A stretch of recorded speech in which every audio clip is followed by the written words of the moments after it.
Welcome, beloveds, dear friends. This is Georgia Ashahra here.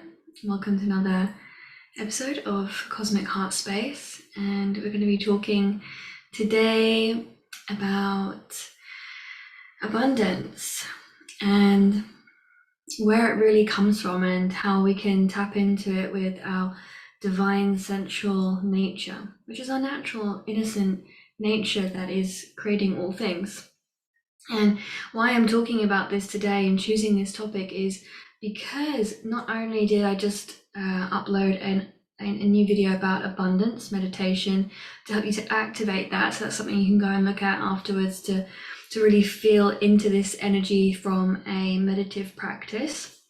But this is really what I teach. This is really within the foundations. This is why I teach. What I teach is because I know that primarily when we are able to tap into nature, and in a way that we are reconnecting it as nature itself, and we free ourselves from these constructs of what is human and what is animal, what is plant, what is, differentiating ourselves and separating ourselves from different things, and deeming certain behaviors as normal and not normal, and we really start to strip our identity away and our uniqueness and our expression and our connection to divinity. Okay, so I like to help people tap into that through the practices that we work with through mentorships. And so today I'm really looking forward to talking about this because my journey has been really, I've since a child just always had this connection, wanting to communicate with animals and, having past life memories. And so I was very aware of things, and alien visitations, all those sorts of things. So I was very aware of these otherworldly things, and I really got tapped out of that. But I can see how people do, and I have had things where I've constrained myself, and I still, even now, to this day, I'm undoing layers of constraint, of restriction, of behavioral patterns that are, being created to fit in, just to give you some examples, in my childhood, I remember especially going into secondary school, there was very much this sort of thing of like, right, I need to make sure I fit in. I don't want to be bullied. I don't want to have these experiences that were potentials. There was just something about going into secondary school that made me feel that was such a high potential for being different. So I thought I need to make sure I'm not different. I was a little bit of a grunger and stuff, I say a little bit, that was kind of my exterior, and, the kind of music and things I was listening to from a really young age, which I don't know whether that was particularly good, some of the music I was listening to then either, the energy of how you feel around certain music. But, I knew I had to change that, and I remember distinctly going, I'm going to go buy some plain jeans and I'm gonna buy plain tops, and I asked my mum to take me out and get those things, and I started listening to the same music that my friends were listening to, and really just started to play this role and create this new character to fit in, and of course that was never lasting. I think underneath it all, no one can ever truly hide themselves. But it feels so dishonest to you. It feels so dishonest to your soul and your spirit. And we're not really connecting into the big, wider spectrum of existence and our true potential. We prevent ourselves from tapping into that because often our gifts and the thing that we've come here to offer is through those quirks and those things that, of course, during school, sometimes people get picked on. So many people, when we think about some of the greats out there in the world who, when they talk about their experiences growing up, or, we hear about certain things that happened to them to grow up and become where they were, but they had to overcome these things and really come into themselves, otherwise it wouldn't happen. It's not just about even bringing your gift through, although that is the ultimate thing that I think can really feel depleting and draining for a human is not feeling like they're fulfilling their destiny. But just being, we want to just be. We want to just live a beautiful life in coherence with nature, and have that be able to have those moments where we can just be ourselves. We can just be in nature and feel connected to it, feel expanded to it, and in it and with it, rather than feeling like we're so contracted in our own experience because we've got so much turmoil going on in our inner world, because we don't feel like we can even connect to something so divine and beautiful when maybe we don't feel like that within ourselves because we're not living in integrity.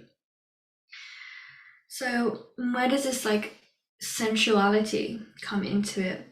Well, when we look at nature, and it's very sensual, when we really tap into that and we can feel the wind blowing in our hair and the leaves falling, when rain drops and drips down your body, that's sensual. And also life and nature is constantly creating. And when we think about creation, what is creation? If we're humans, we always think of creation as a man and woman getting together and creating a baby, which is the ultimate sort of alchemy creation that can happen between two beings. But this is happening all the time, and we're actually always creating, and we're either disconnected from that and we're letting something else, other energies, kind of create our reality, or we're choosing to be in the expanded awareness of all that we are, everything, and feeling the aliveness of that. And that feels so incredible. And I really want to help people to tap into that, because I don't want to even really go into explaining it, because it is a feeling, it is a sensation, it is the experience. It's nothing else that can, there's no books that can really truly give you that other than creating the experience of it. So I just want to give you some little tips that you can go away and do yourself at home to really get into this vibration. So one is, obviously, you can go and tap into the meditation activation that I've uploaded, which is called Divine Abundance. And then there is just really spending a lot of time in nature as much as you can. And I'm talking like going and sitting with a rock and meditating with a rock and being completely on your own, being somewhere where you're not going to be disturbed, no even headphones, just being with this rock. Why have I picked a rock? Because rocks are incredibly, like the energy that is rippling through them continuously, emanating God consciousness, divine consciousness, whatever you want to call it. There's just this incredible energy that comes from them, but I feel like humans always see them as this still stagnant thing, and there's nothing to them, and they're just rock, minerals, okay, yes, but there is so much more to them when you really tap into them in their multi-dimensional layers of them.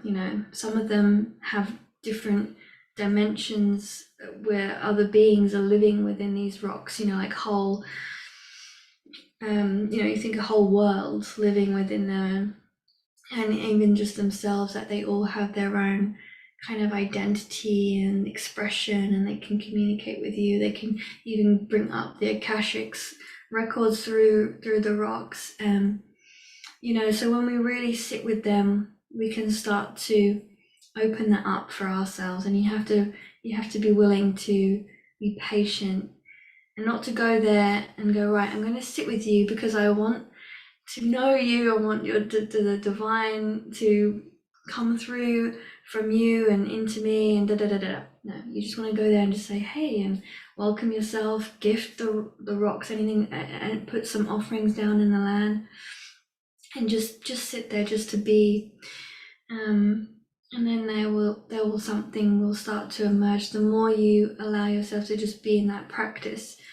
beingness. It's just complete beingness. So there's not really the intention of like trying to get something. It's just about being there, and showing that you are willing to be in the divine presence, and that's all because you are it, and it's just a part of you, and you're just willing to sit in that. And something I really like to just add in there that I like to practice in is to clear the mind when you're in meditation. Is sometimes, when we can say all different mantras, and we can listen to different sound frequencies, and we can do lots of different things. But if the mind does keep going into thought, and you're trying to breathe and focus on your breathing, which is lovely, just say to yourself every time a thought comes in, just say no thing, no thing. And that can even be a mantra in itself. But sometimes, just if my mind does start to come into something, or there's a bit of an ego in me that wants to talk to a spirit guide, or wants to get some information somewhere from something, and I say no thing, no thing. And it just starts to really take everything out, and I just can go into absolute nothingness, and it's a really nice feeling.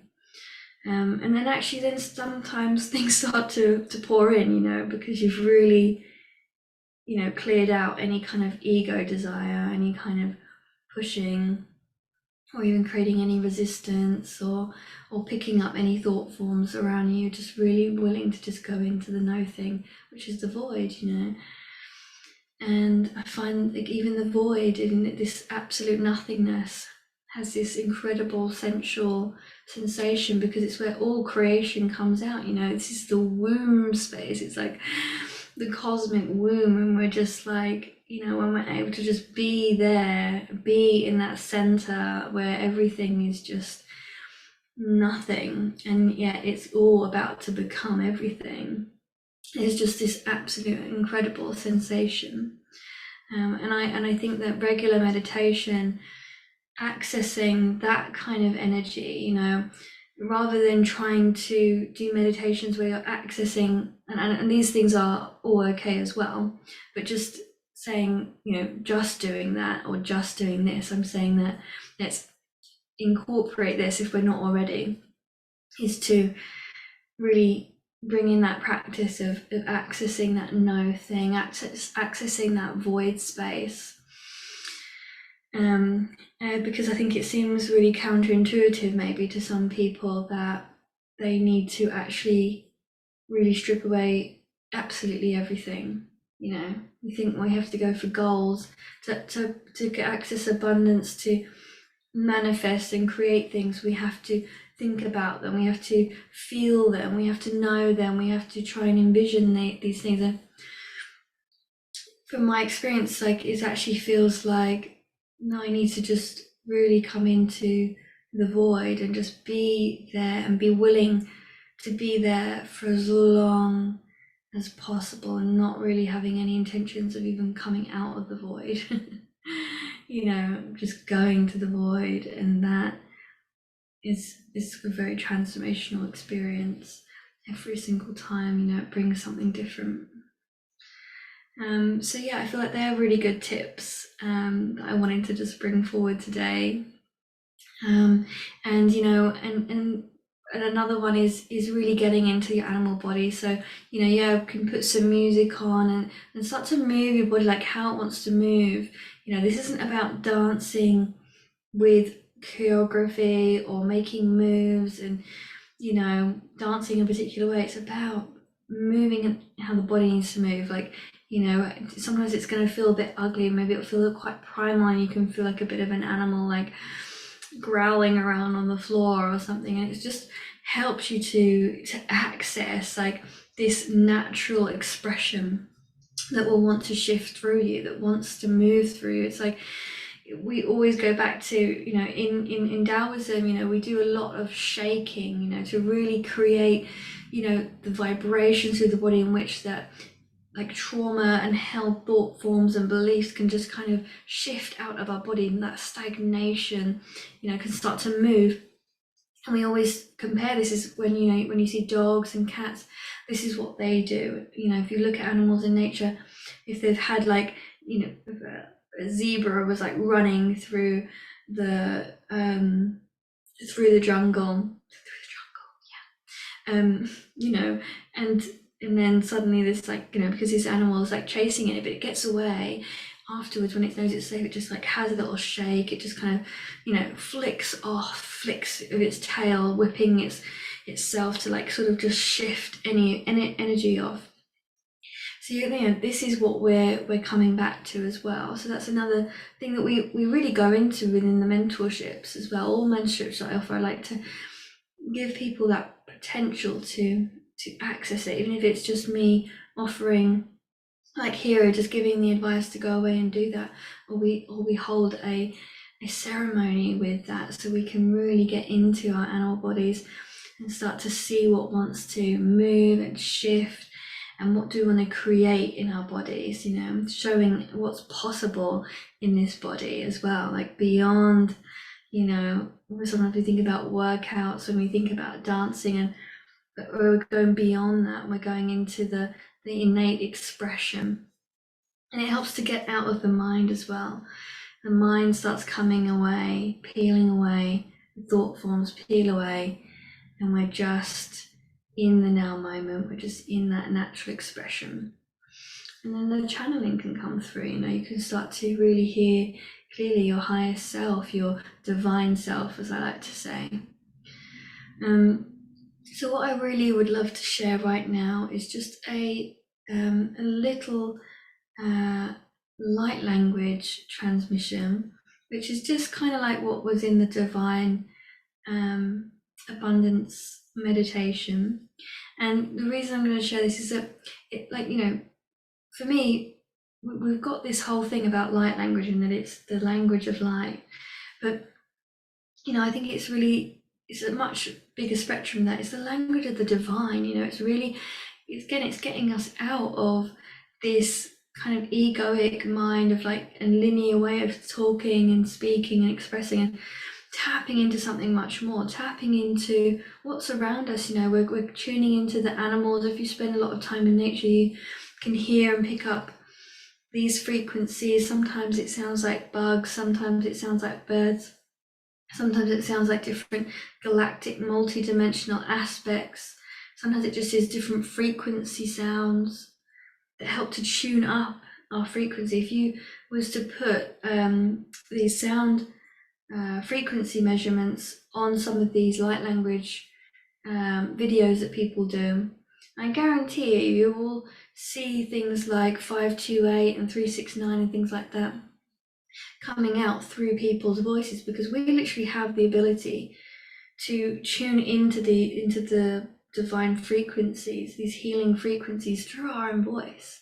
Everything is. I mean, when you hear the birds, they are not just doing the mating calls, they're not just like chatting with their mates, they are also weaving consciousness into the fabrics of creation. You know, they're really weaving in and creating the world with their sounds, you know, because they are aspects of God, and it's almost like this, you know, pure divine creation, whatever you like. Pure divine creation is perfectly created, these beautiful beings that make all these sounds to create through the sound. It's the sound that creates, and that's what they're doing. I just feel that with myself. Okay, there's no textbook or books or courses that tell you that. I just feel that with them. So yeah, I'm just gonna really tune in and just bring in what needs to sort of come in for you. And I really invite you to play with this as well, you know, to play with your voice, play with your body, to be in this sort of like free flow of yourself, you know, like, because it's really not as challenging or difficult, or it's not as complicated as it all sometimes is given to us. Like, this is just a beautiful expression of the divine. Just allow it to be that, you know. If that is it, then that is it, you know. We don't need to overcomplicate our lives with thinking that these things are all these different things that we give it to, or trying to analyze things. And I've been there with especially with the light language thing, analyzing the different one. Is this good? Is this bad? Is this thing? Nothing is really good or bad. It just is what it is. And you either feel good with it or you don't. It's only you that is really like feeling something and receiving something, and that's within you. It's coming from you, the feeling. So you get to choose what you want to perceive from something, and how you want to experience it. You have a choice to experience it or not.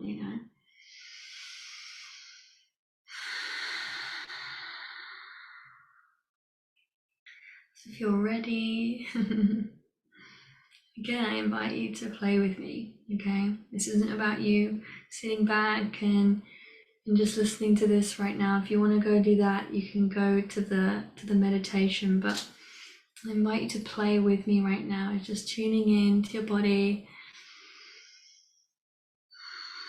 tuning into your voice, and asking yourself giving yourself permission now to surrender to your innate expression, your true essence, remembering that it's safe, that you are worthy, it is your divine birthright, and it is a gift to the world that you express yourself. Whatever you sound like, it is perfect. However you move, it is perfect. Whatever you do in this world, it is perfect. Yeah, because you are perfect. You are a divine emanation, pure creation, here to play, here to play.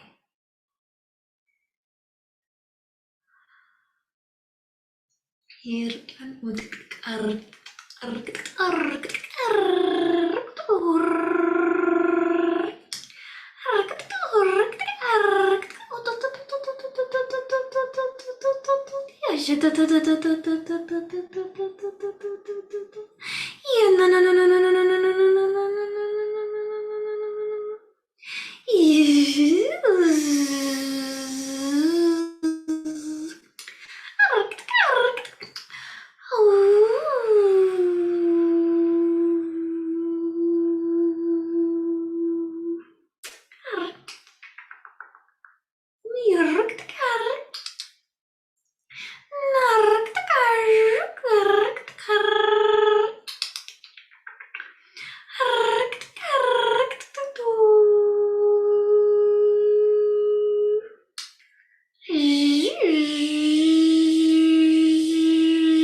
Don't forget to breathe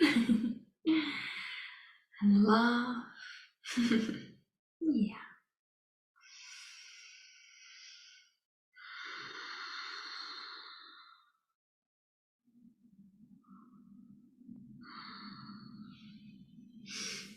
So when you're ready, you can open your eyes. You can just continue playing. But I'd love to know how you feel in the comments. Just let me know what you experienced. If you how to play, what happened, if you've experienced and done any of the different things that I have suggested here today. And if you have any more suggestions, bring them into the comments again, because you're going to help everybody else who's tuning in and really interested into tapping in and expanding, opening, and being this great divine gift of this world. So it's really all welcome, if we can all share together, because I think this is such a beautiful community where we can all do that. So I've absolutely loved sharing this. So I hope that you have too. Share it with anybody that you have think that would enjoy this. And also just give it a like, so it helps to bring up and share it with those who are yet to find it. Okay, my loves, so bye bye for now, and I'll see you all next week.